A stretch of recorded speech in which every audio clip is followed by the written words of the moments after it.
PP Selalu teman-teman semua yang mendukung kami mau di sini. Bersyukur kita menjadikan hadirat Allah dengan bisa keberkataannya kita dapat berdoa kesempatan ini tanpa halangan suatu apapun. Terima kasih kepada DPD-KP Dokter yang telah menyempatkan acara seminar orientasi pengenalan nilai dan etika pada instansi pemerintah Surakarta. Sebelum acara kita mulai, mari kita berdoa menurut agama masing-masing. Doa dimulai.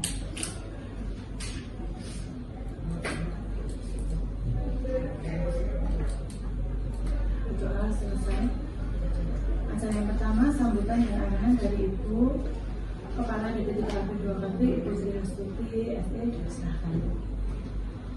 Bismillahirrahmanirrahim. Assalamualaikum warahmatullahi wabarakatuh. Salam sejahtera kita semua yang saya hormati Ibu Sekretaris, Ibu Publik, dan Mbak Rosi serta Zakaria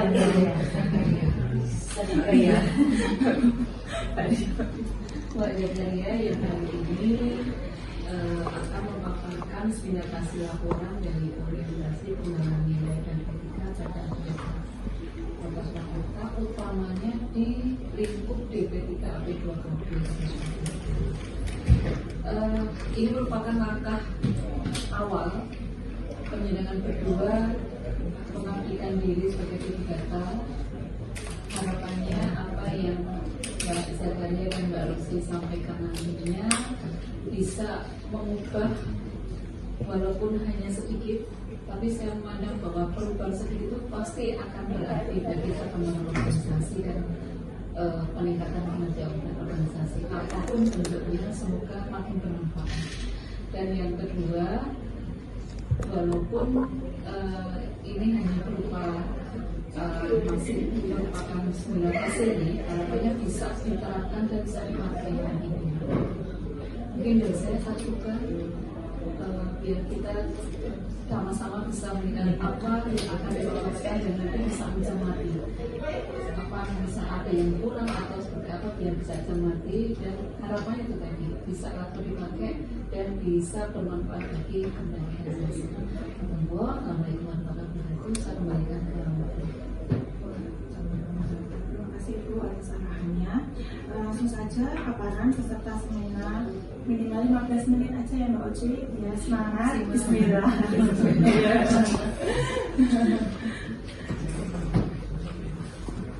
Assalamualaikum warahmatullahi wabarakatuh.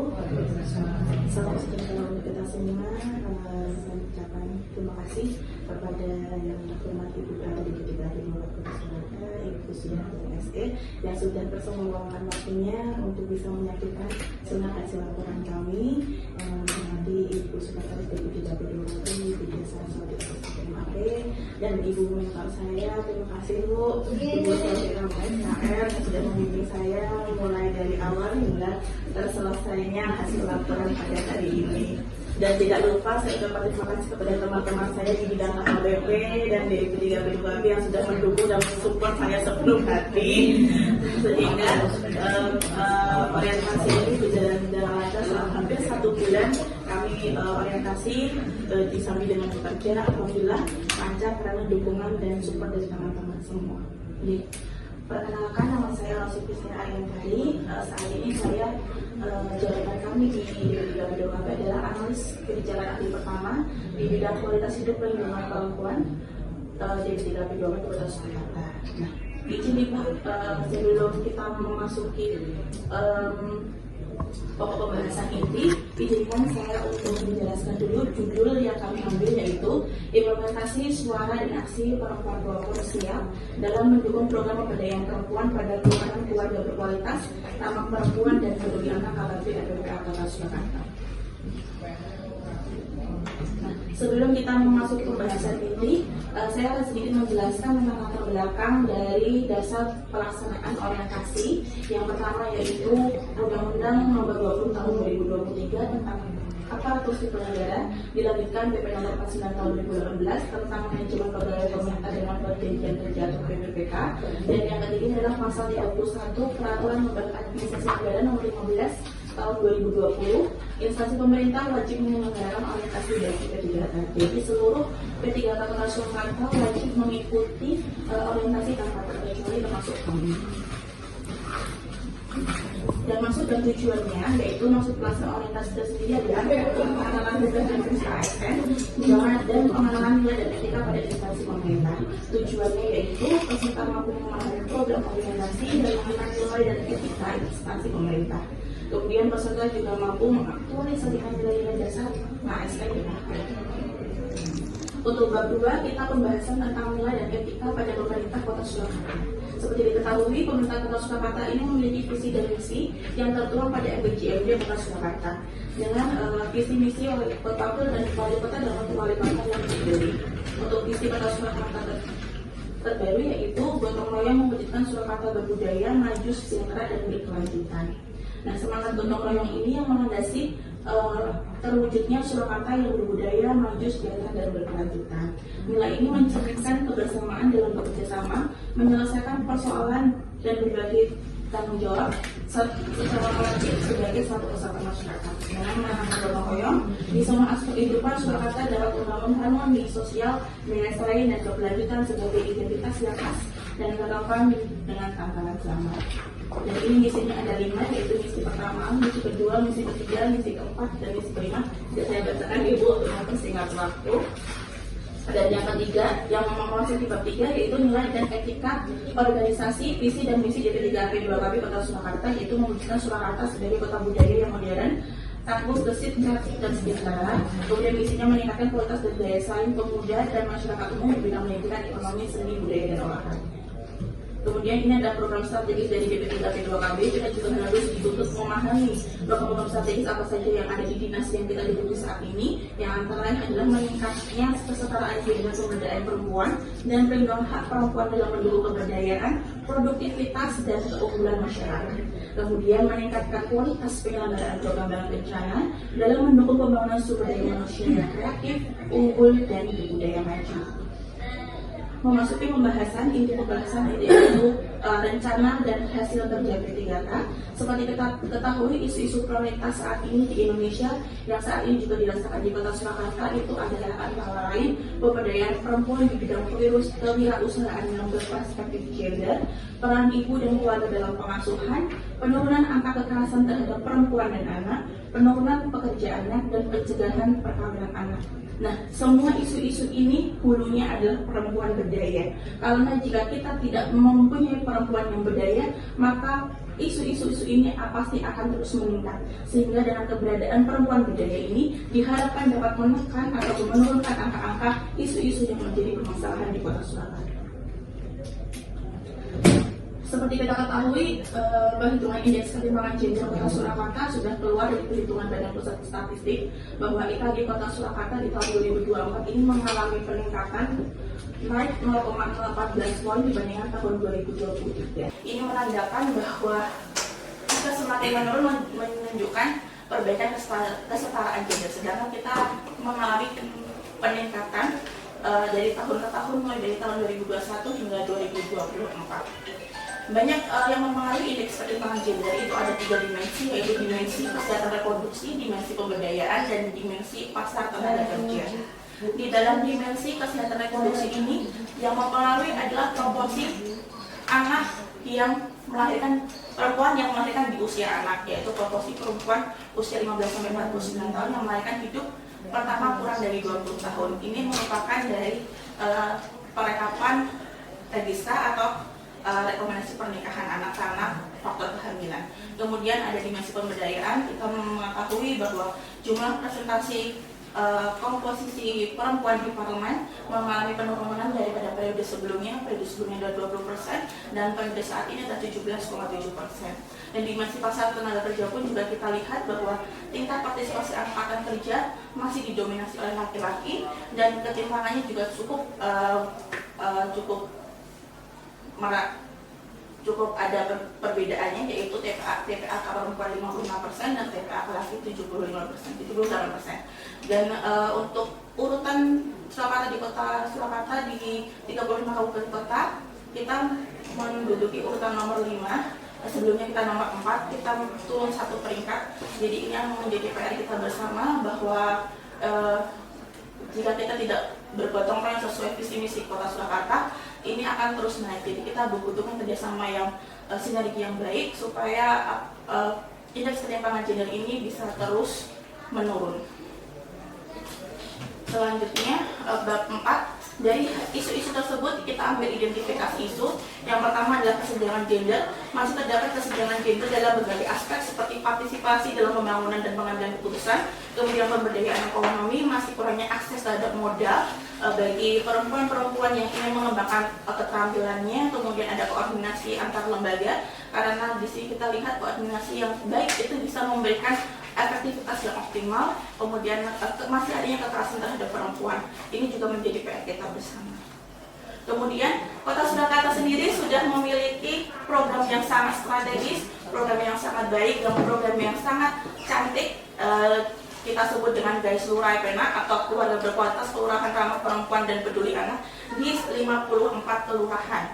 Ini menjadikan motor bagi kita untuk bisa terus mengembangkan potensi-potensi yang ada di wilayah dengan sistem pemberdayaan perempuan. Untuk KHPP sendiri kita membidangi untuk 4 divisi, yaitu divisi 2, divisi 3, divisi 4, dan divisi 5 dengan anggota-anggota yang merupakan pembinaan kelompok-kelompok binaan pemberdayaan perempuan yang sudah ada di DP3AP2KB. Dan pada tanggal 22 Mei 2025, Kota Surakarta melalui DP3AP2KB juga sudah melakukan pemilihan suara dan aksi perempuan pelopor. Di sini kita ada beberapa bidang, yaitu bidang ekonomi, sosial budaya, pintar, dan hukum. Dan mereka ini adalah perempuan pelopor ibu. Mereka memiliki kecakapan, mereka memiliki kelebihan, mereka memiliki kelebihan dari perempuan-perempuan yang lain, yang mereka bisa memperdayakan diri mereka sendiri dan bisa memperdayakan diri mereka sendiri untuk orang lain. Nah, ini karena beberapa fokus-fokus ini sangat strategis bagi pemberdayaan perempuan, maka dari itu isu yang akan kami angkat yaitu optimalisasi peran dan sinergi suara dan aksi perempuan pelopor dengan kolaborasi tim Sapa Keluarga dalam KKB LPPA demi mendukung efektivitas program pemberdayaan perempuan di Kota Surakarta. Dan judul yang kami ambil yaitu implementasi suara dan aksi perempuan pelopor atau SIA dalam mendukung program pemberdayaan perempuan pada kelurahan keluarga berkualitas, ramah perempuan dan peduli anak KKB LPPA Kota Surakarta. Untuk kita analisis, karena kita di sini ada jabatannya analisis kebijakan, jadi untuk proses pengimplementasian ini memang harus kita analisis dulu apa saja yang perlu kita kembangkan dan apa saja yang perlu kita rekomendasikan kepada pemangku kepentingan selaku policy maker. Jadi kita harus memberikan analisis terlebih dahulu sebelum kita membuat sebuah program. Yang pertama yaitu belum adanya peran dan tugas agensi SIAP, yaitu suara dan aksi perempuan pelopor, karena baru terpilih pertama kali di tahun 2025. Yang kedua itu belum adanya peran forum perempuan berdaya dalam penguatan kelompok perempuan rentan, PK, P2MBG, perempuan korban KDRT, perempuan menikah usia anak yang sudah dilatih di dalam KKB RPPA. Kemudian belum adanya koordinasi dan sinkronisasi antar forum perempuan berdaya dengan divisi 2, 3, 4, dan 5 relawan tim Sapa Keluarga. Dan yang terakhir belum adanya pelaporan kelompok binaan, belum adanya alur pelaporan kelompok binaan terkait pemberdayaan perempuan rentan. Dan ini adalah rencana tindak lanjut kami membuat petunjuk pedoman peran dan fungsi agensi pada KKB RPPA Kota Surakarta yang akan dimasukkan dalam kepengurusan kelompok perempuan berdaya tahun 2025. Kemudian agensi yang sudah kita masukkan menjadi forum perempuan berdaya sekali maju akan akan dilibatkan dalam setiap kegiatan penguatan, pembinaan, monitoring, dan evaluasi agar peran pelaporan dan keberdayaannya terasa di masyarakat. Kemudian membentuk koordinasi antara agensi siap yang sudah tergabung dalam forum berdaya dengan divisi 2, divisi 3, divisi 4, dan divisi 5 relawan tim Sapa Keluarga. Kemudian kita juga akan membuatkan link pelaporan yang terpusat sehingga pengumpulan dan monitoring evaluasi aksi setiap kelompok jadi lebih mudah. Kemudian aktualisasi yang kita sinkronkan dengan aktivitas bidang KHBP. Yang pertama di tahun 2025 kita akan melakukan reorganisasi kepengurusan Forum Perempuan Berdaya Sekali Maju dengan melibatkan agensi siap sehingga memiliki wadah yang wadah untuk mereka berkoordinasi. Kemudian akan melibatkan agensi siap yang sudah masuk ke dalam kepengurusan itu dan berkolaborasi dengan divisi tim Sapa Keluarga melakukan penguatan perempuan-perempuan rentan yang sudah kita latih, baik itu penguatan untuk perempuan kepala keluarga, baik perempuan yang masuk kategori P2MBG, perempuan korban KDRT, atau perempuan yang menikah di usia anak. Ini kita akan melihat flashback karena beberapa perempuan-perempuan yang sudah kita latih itu memang harus lebih ditingkatkan lagi kualitasnya, maka dari itu perlu untuk ada penguatan dan pendampingan sampai mereka itu keluar dari komposisi rentan seperti itu.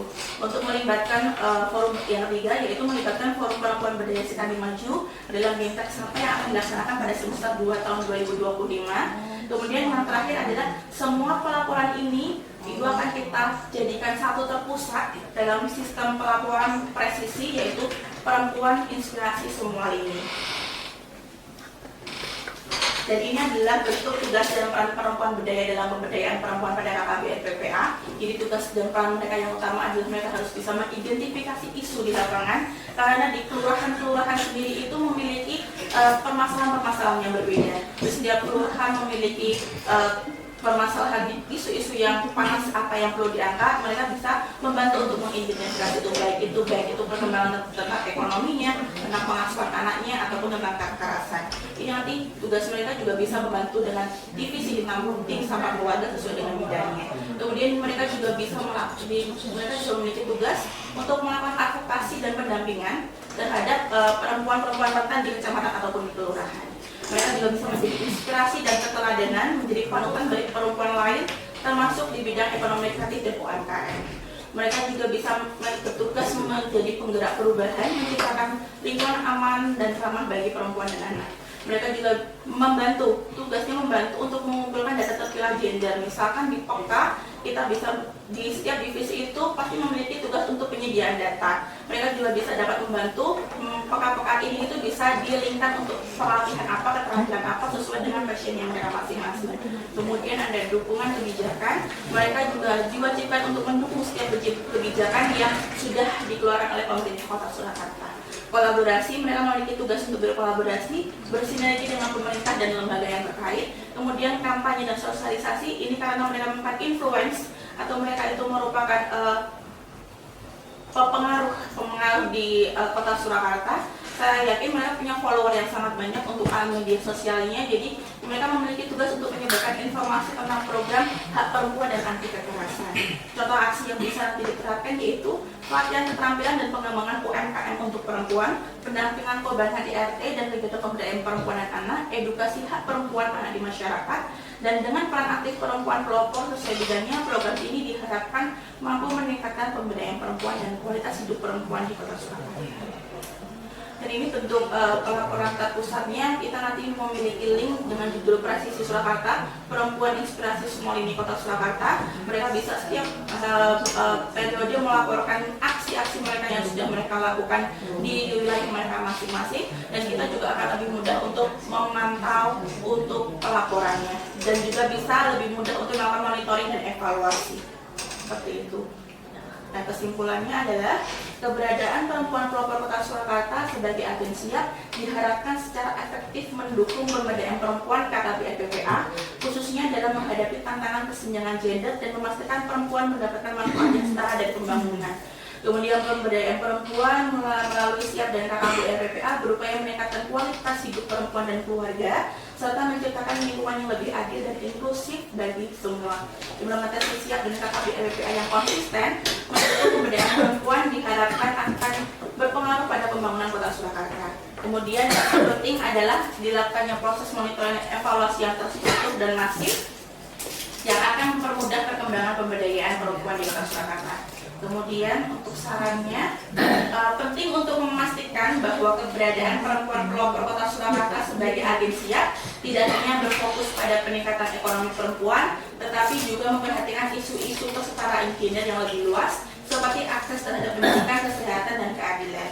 Kemudian perlu adanya komitmen antar lembaga agar upaya pemberdayaan perempuan dalam mengurangi angka ketimpangan gender atau kemiskinan dapat berjalan dengan efektif. Seperti kita ketahui bahwa tim P3AP2KB Surakarta merupakan sekretaris dari tim TKPK di Kota Surakarta dan juga sebagai subkoordinator pemberdayaan, di mana kita memiliki tugas penting sebagai subkoordinator pemberdayaan dan Wali Kota Surakarta selaku Ketua TKPK di Kota Surakarta sangat mengangkat isu tentang pemberdayaan perempuan. Jadi memang kita harus lebih concern ke pemberdayaan perempuan di Kota Surakarta agar lebih meningkat. Perlu adanya komitmen untuk memberikan pendampingan, penguatan diiringi dengan monitoring dan evaluasi agar kegiatan yang diharapkan menjadi perempuan rentan, menjadikan perempuan rentan menjadi perempuan berdaya segera tercapai. Ya, terima kasih. Sekian paparan dari kami. Saya sadari bahwa laporan ini masih jauh dari kata sempurna, maka dari itu saya mohon tanggapan dan arahan dari Ibu PLT, Ibu Sekretaris, dan Ibu Mentor untuk perbaikan kami ke depannya. Terima kasih. Wassalamualaikum warahmatullahi wabarakatuh.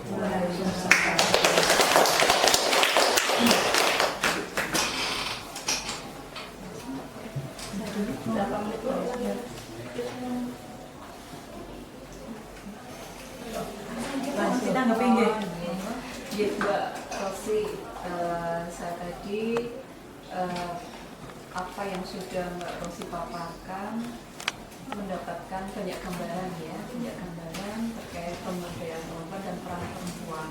Saya menyoroti di penjelasan tadi ada tugas dan peran utama di slide terkait penyediaan data, kemudian ini penyediaan data, mengumpulkan data gender untuk pembangunan inklusif. Karena kenapa saya memandang bahwa data itu sangat penting. Semua kebijakan diawali dengan data yang valid. Selama data yang valid itu tidak bisa tersedia, kebijakan maupun keputusan bagi pimpinan akan bias. Jadi kenapa ini saya menyoroti penyediaan data itu penting, karena itu tadi salah satunya. Kemudian yang slide selanjutnya tadi ada monitoring dan evaluasi, kalau tidak salah evaluasi. Kenapa ini juga penting? Karena semua kegiatan yang kita laksanakan sama seperti tidak harus berhenti ketika kegiatan itu selesai, tapi yang penting adalah tindak lanjutnya seperti apa, bagaimana kita bisa memonitor suatu kegiatan. Katakanlah tadi ada kegiatan siap ya, tidak hanya berhenti sudah terpilih juaranya, tapi bagaimana dengan ketika sudah terpilih juaranya itu pengaruh ataupun mereka itu bisa berbuat lebih banyak kepada masyarakat, terutama perempuan dan keluarga gitu ya. Jadi saya salut dengan apa yang sudah Mbak Rosi sampaikan. Harapannya ini betul-betul tidak terlaksana, dan itu tadi yang penting adalah penyediaan data, monitoring dan evaluasi tetap berkelanjutan. Terima kasih Bu. Sudah, selanjutnya penilaian Ibu Mentor. Mohon izin Ibu Paldia, Busek, dan teman-teman semua, karena yang diangkat di sini adalah implementasi dari SIAP, Suara Aksi Perempuan Pelopor, yang kemarin sudah terjual itu ada 10 besar dan sudah dinobatkan 5 dengan kategori tadi ada 5 yang mendapatkan juara, sehingga Mbak Rosi nanti di rencana tindak lanjut, karena ini nanti menjadi agen perubahan yang diintegrasikan dengan KRPPA. Jadi keluarga berkualitas, tentang ramah perempuan dan anak, sinergi dengan relawan Sapa.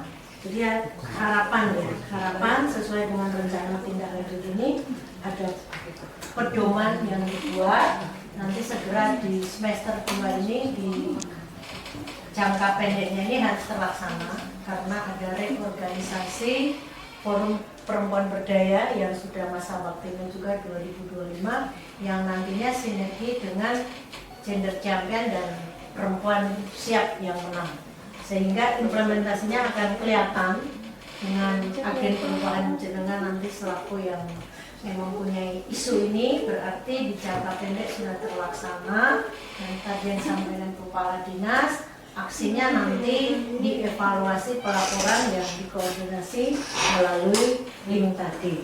Saya kira itu supaya keberadaan perempuan sebagai pelopor ini wadah dari semua lembaga yang ada yang sudah kita bentuk tadi. Di poin terakhir itu ada beberapa lembaga ini sudah masuk di dalam juga pelaporan di Presesi Surakarta ini. Nah, ini harapan kami betul-betul di jangka pendek ini sampai di akhir Desember ini sudah terrealisasi. Karena kalau pelanggaran ini semua sudah tersedia. Jadi tinggal setelah ini sudah buat perencanaannya ya, kemarin sudah kita sampaikan.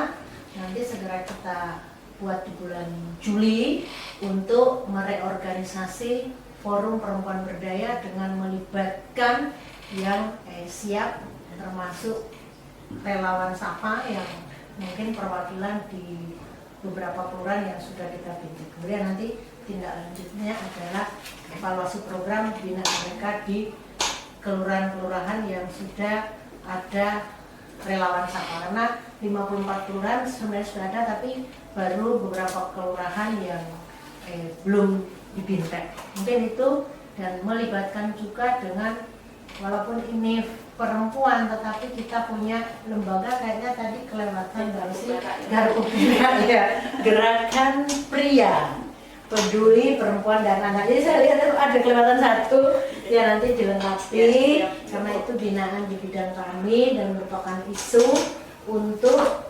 pencapaian evaluasi. Nanti ditambahkan juga isu ini untuk pencapaian evaluasi, walaupun tadi sudah ada data pengawasan yang indeks pembangunan gender, penilaian PPE, penganugeraan Parita ya. Kuncinya kan semua kegiatan kita itu dievaluasi setiap tahun, supaya betul-betul ini ada output dan targetnya tercapai. Mungkin itu yang bisa kami sampaikan. Sukses Mbak Rosi. Jadi betul-betul kita laksanakan bersama. Terima kasih. Maaf, tadi ya, Bu Sek ingin menambahi langsung saja tadi. Sampun Ibu. Dari kepegawaian. Mungkin teman-teman ada yang menambahi. Sudah. Demikianlah presentasi dari Mbak Rosi. Cepat, iya, karena memang harus di waktu. Jadi sukses. Giliran saya, semoga itu kan sukses. Itu dari saya. Wassalamualaikum warahmatullahi wabarakatuh.